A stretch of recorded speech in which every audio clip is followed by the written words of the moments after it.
Hello everybody, welcome to a new season, the 1951 version of previous results carry, and as far as possible the 1950 Italian Grand Prix result stands for this grid. So those 4 Alfa Romeos will be 1, 2, 3, 4 on the grid. They start with a World Championship to defend, and there is definitely going to be a determination to defend it, that's for sure. Fangio, Farina, Fagioli, Sanesi, louischiron, thanks to all the drivers between the Alphas and him in Monza switching teams or just not being on the grid. Louischiron is up to 5th on the grid, and albertoascari will start 6th in his Ferrari. So Ferrari not really had such a good opportunity to score points since early last year, and they have said that they've been working on their car, so hopefully their car will be representatively competitive here with any luck, and we might see a little bit of a race. Johnny Clyde, he's up in 9th, so things have gone his way quite nicely. Shura Cabin 2, Peter Whitehead, that's the next Ferrari along. Guy Mares, you got louisrosier and Chabu. So a lot of the Talbot drivers from last year who were towards the back in Monza, they will get to start ahead of a assortment of new drivers for Alfa Romeo. Remember, basically, kind of got to use my common sense when drivers have switched, but Alfa Romeo are the Constructors' Champions, so De Graaf and Reed and Benetto making up the 5th and 6th cars for the Alfa Romeo team here in Switzerland. Then behind them you've got Harry Schell in the Maserati, and then Godia making his Formula 1 debut in the Maserati. Gonzalez in the Talbot behind them, and then you have another Talbot of Jacques Sauter, and then some varied Ferraris there. Villaraci, and I think he's got Taruffi there, and Fischer, who is in the Acura Espadon, but they run a different car last year. I think they run something like a Veritas or something. This time they're running a private Ferrari, so Fischer can start alongside those guys. And then you got the likes of Simon and Reg Parnell joining a British team today, Van Wall, to try for their first Grand Prix. So Fangio then, he will be determined to start 1951 in the best way possible to try to replicate what he did in Monza, but Farina will want to get back in there, and Fagioli has a World Championship to defend. Let's see how this goes then.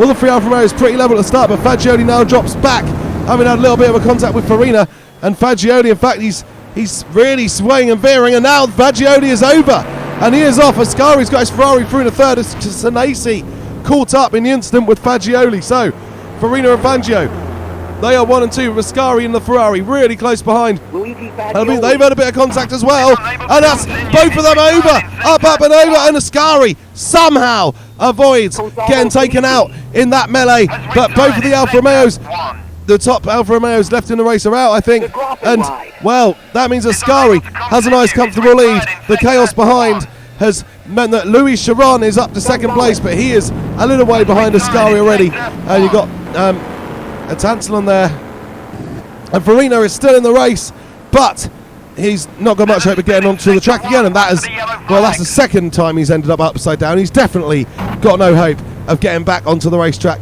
Farina will be out of the Grand Prix, and Godia has had a spin. It's absolute chaos here in Switzerland. Taruffi off as well, and wow, lots and lots of incidents here. Gerard has Clyde, a Tantalon, and it was in third, I did see, I've forgotten. It's another one of those Maseratis. But yes, Ascari leading clearly. Then it's Chiron. And Whitehead is off. It wasn't the Maserati, it was Whitehead's private Ferrari. But Whitehead is now off in an instant with Philippe Tantalon. And that means that Johnny Clyde will climb up into 3rd place. And I think Gerard has been affected by that as well. He would have been 4th. Don't know if he will be now. Benetto in the Alfa Romeo with the 5th or 6th Alfa Romeo when the backup ones is off. And he's gone for a nice little cruise through the rolling countryside there. He'll see lots of scenery, but he's not going to see any points unless he can get back on pretty quickly, because Franco rolls. OSCA is coming up. Giro Cabantu there as well. But Benetto, yeah, he's certainly taking the scenic route back on the track, and that gives Roll a chance to pass him. And Benetto with a lot of work to do. But he does have an Alfa Romeo, and we know they are still a quick car. We don't really know how quick, and they're certainly not very stable, but it will certainly be not for a lack of trying. Benetto will certainly try, I'm sure. Ascari continues to lead, quite a long way ahead of louischiron. Louischiron, if he can hold on to that 2nd place, he had a good start last season.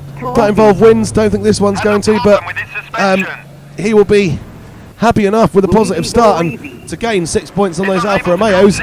Although that Ferrari is, if that holds together like it is, and if the Alphas can't hold together, Ascari is actually in a really strong position this season. So yeah, it's all up for grabs. But right now Alberto Ascari is looking extremely strong. Well, there's only 15 runners left in this race already, look. So yeah, we're having a look through because there's not really a lot of runners left to look at. Already over half the field is out of the race as we come to the end of the first lap, the halfway distance of the Grand Prix. Alberto Ascari leads. He's 8.1 seconds ahead of louischiron, who is in second place. And I think these two will just try to hold on to their position. Klaes, I think, was in third. Is he still in third? We'll have to see. Wasn't the quickest driver out there last year. Ascari has to be careful with that Talbot. That Talbot hasn't done much distance at all, but he hasn't retired either.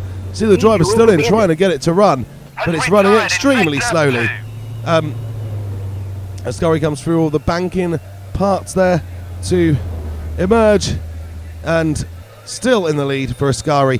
A very, very strong performance. He'll be very happy with this because Ferrari had high hopes last season of, you know, doing reasonably well, but they didn't end up actually scoring a point because they couldn't have a run of reliability long enough. I think if they had that run, they might have been a challenge for Maserati, at least in some of the races, and snatched a few points here and there, but it didn't happen. So Ascari will be really hoping to give them that result today. Rolling in fifth there, Rosier in sixth though.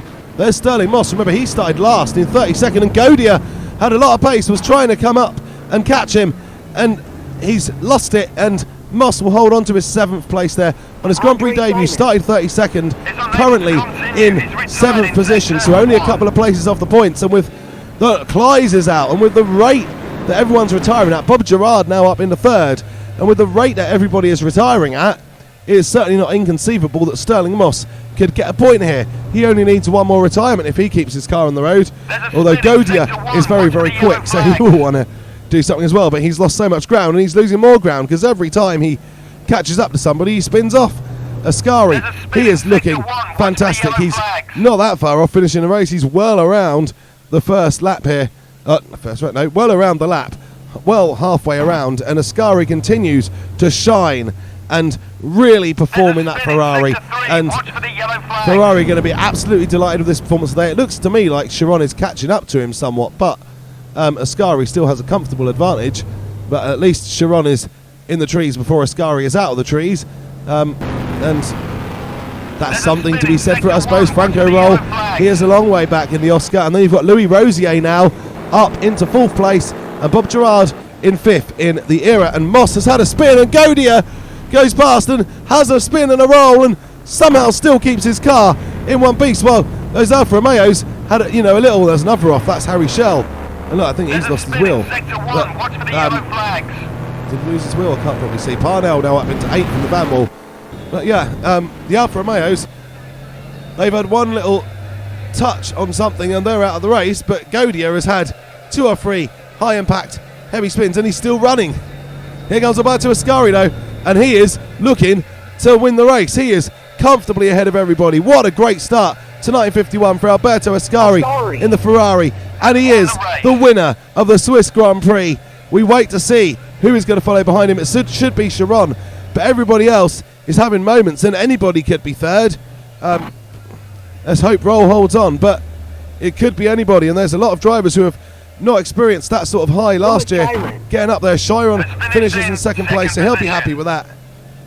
Good start for louischiron, although I said at one point he was catching Ascari. Well, he's lost 11 seconds over 1 lap, so obviously he wasn't. I don't know what I was talking about. There comes Francorol. He is in 3rd place. Normally we watch the race winner, but everyone else is so far behind we're going to have to watch them because there's so much going on. There's Gerard. I think he's got a problem, or he's just really slow, and Godia goes through, and I think that's in the 5th place with Moss having spun off and Gerard now with an issue. Oh, Bob Gerard, that was his best chance of points in Formula 1 yet, and it's gone begging as Pacogodia finally gets that Maserati that is fast but flawed into the points. And there comes, I think, Roll looking to finish in 3rd place, but Ascari, we'll flick the camera to him. He is the race winner. he can be very happy. A first victory in Formula 1 World Championship for Albertoascari, and a first victory for the team Ferrari. Scuderia Ferrari. Roll crosses the line to finish in third place. And, well, this sets up a whole new prospect of season. Do Alfa Romeo have problems? They had no stability here. Is that a track-specific thing, or will Alfa have problems? They're certainly going to have problems in the sense that they will be starting basically at the back of the grid in the next race. So that's going to cause them a lot of problems. Regardless, Rosier now coming through to finish in fourth. But have Ferrari got genuine pace to compete with them? That is the question. Here comes Louis Rosier, cross the line in fourth place. And then we'll just wait to see the fifth place finisher, which at the moment is Godia. And yeah, he's held on to that position, pacogodia, and he will cross the line any moment now to finish in fifth place and complete the point scorers. So, a absolutely chaos-ridden first race of the season in Switzerland, and we'll look forward to it continuing in round 2. Yep, so Ascari wins the Grand Prix for Ferrari. Louischiron second from the Maserati. Francorol third in the OSCA. Louis Rosier fourth in the Talbot. And pacogodia fifth in the Maserati.